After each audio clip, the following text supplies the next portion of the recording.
tincimni ham yo'qotdim. Mayli tushay, mayli hissiyot va g'amga berilay irodamga qarshi holda.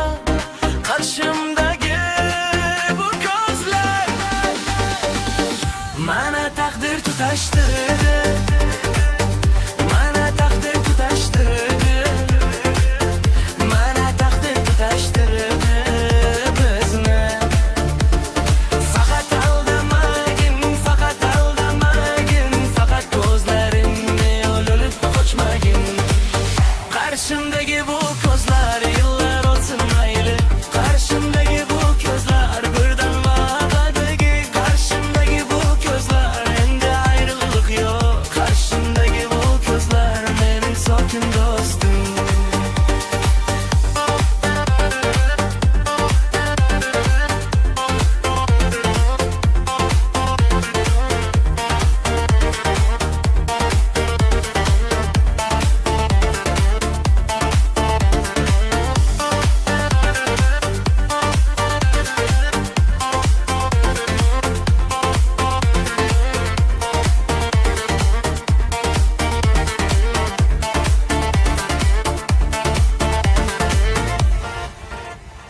Mayli tushay, mayli hissiyot va g'amga berilay irodamga qarshi holda.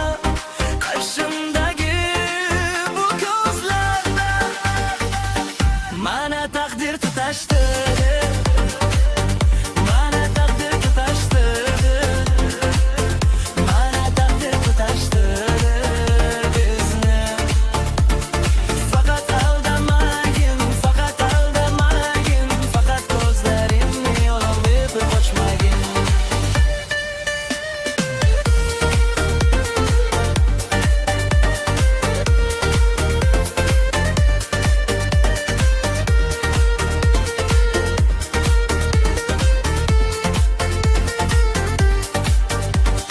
Mayli bilmasam ham, mayli quvonch topaman yoki g'am, meni tark etmasin ham.